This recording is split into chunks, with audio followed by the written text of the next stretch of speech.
अपने आप में एक सुरक्षा की फील हो कि हमें कुछ होगा तो ये इंसान हमें बचा लेगा। आपको देखकर ये फीलिंग नहीं आना चाहिए कि यार इन्हीं से डर लग रहा है हमें यार। और यकीन मानिए जिस दिन ये होगा उस दिन सच में रेसलिंग और जो बॉडी बिल्डिंग को रेस्पेक्ट मिलना चाहिए भारत के अंदर, वो रेस्पेक्ट मिलना चालू हो जाएगा। ये बहुत ज्यादा जरूरी है। आप बड़ा दुख होता है जब एक बहुत मेहनत से हेल्थ के लिए जागरूक करने के लिए लोग करते हैं और उन रेसलर्स को, उस बॉडी बिल्डर्स को प्रॉपर रेस्पेक्ट जितना मिलना चाहिए हमें लगता है कि उतना रेस्पेक्ट नहीं मिलता है। इसके लिए समाज को आगे सोचना चाहिए कि हर कला का सम्मान होना चाहिए। कला बहुत जरूरी है, वरना जीवन एकदम सादा हो जाएगा। किसी भी बागीचे में यदि एक तरह का फूल लगा दीजिएगा तो उसकी खूबसूरती नहीं बढ़ेगी, लगेगा सरसों का खेत है। बागीचे की खूबसूरती तब होती है जब उसमें हर प्रकार के पेड़ लगे हो, हर तरह की फूल फुलवारी लगी हो। उसी तरह देश आगे तब बढ़ता है जब हर फील्ड के लोग वहां पे जुड़े हो। तो वैसे ही यहाँ पे भी हम गया जी में आज देख रहे हैं, सौभाग्य हमारा जो आप लोग यहाँ आए और जो आज के युवा हैं जिनके हाथ में देश का कमांड कल को जाएगा। याद रखिएगा, युवा ही चीजों को बदल सकते हैं और युवाओं की विचारधारा कभी मरती नहीं है। भगत सिंह को भले फांसी पर चढ़ा दिया गया हो, लेकिन हमारे दिलों में आज भी वो जिंदा है भगत सिंह। और भगत सिंह ने कभी भी देश से सर्वोपरि दूसरा किसी को नहीं समझा। इसलिए हमेशा याद रखिएगा, सर्वोपरि होना चाहिए तो देश होना चाहिए। कहा जाता है इतिहास बदलना मुश्किल है। अरे इतिहास से टफ होता है भूगोल बदलना। भूगोल नहीं बदलता है, इतिहास तो आते रहते हैं जाते रहते हैं, लेकिन भूगोल नहीं बदलता है। लेकिन 1971 में हमने भूगोल बदल दिया था। 1971 में एक नए देश का जन्म दिया, बांग्लादेश हुआ। पहले वो पूर्वी पाकिस्तान हुआ करता था। बांग्लादेश में बहुत अत्याचार हो रहा था। हालांकि हमारे किए गए एहसानों को बांग्लादेश भूल गया। वो एहसान फरामोश हो सकता है, हम नहीं हो सकते हैं। जब उस पर अत्याचार हो रहा था तो हमारी सेना गई थी।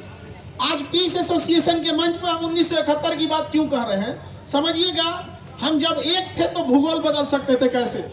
आपको पता है, उतनी विशाल सेना का नेतृत्व करने वाले, क्योंकि देश में हर धर्म के लोग रहते हैं, अधिकांश जो सेना में थे उस समय जो लड़ाई चल रही थी, तो आपको जानकर ताज्जुब होगा, सेना में अधिकांश संख्या में हिंदू थे, लेकिन उस सेना का नेतृत्व करने वाले मानेक साहब पारसी धर्म के रहने वाले थे। ये हमारा देश था। जब उधर से हमला किया जा रहा था एयरफोर्स से, तो विंग कमांडर इदरीस संभाल रहे थे। एयरफोर्स के नीचे आर्मी हमारी लड़ेगी, एक जहाज को घुसने नहीं दिया जाएगा हिंदुस्तान में, एक जहाज को घुसने नहीं दिया गया। समंदर में नेवी को निर्मलजीत सिंह अरोड़ा संभाल रहे थे, सिख धर्म के थे। उन्होंने कहा कि एक भी समंदर पार करने नहीं दिया जाएगा दुश्मन को। और अमेरिका का 7वां बेड़ा परमाणु बम लेके आया था, लेकिन उन्होंने कहा कि एक को आगे नहीं जाने देंगे। 1.25 लाख एक लड़ावा, तब गोविंद सिंह नाम रखा हुआ। आपको जानकर ताज्जुब होगा, जब पाकिस्तान ने सरेंडर किया 93,000 फौज को, तो सरेंडर कराने के लिए गया कौन था बात करने, पता है? जनरल जैकब, यहूदी धर्म के थे। यह है हिंदुस्तान की खूबसूरती। जब हम सब एक हुए थे तो एशिया का भूगोल बदल के रख दिए थे। इतिहास क्या चीज होता है। तो जरूरत है हम सबको एक होके रहने का। जब तक हम एक होके रहेंगे, हम सबको आगे बढ़ने से कोई नहीं रोक सकता है। जब हम गुलाम थे तो हिंदुस्तानी थे, आजादी ने हमें हिंदू मुसलमान में बांट दिया।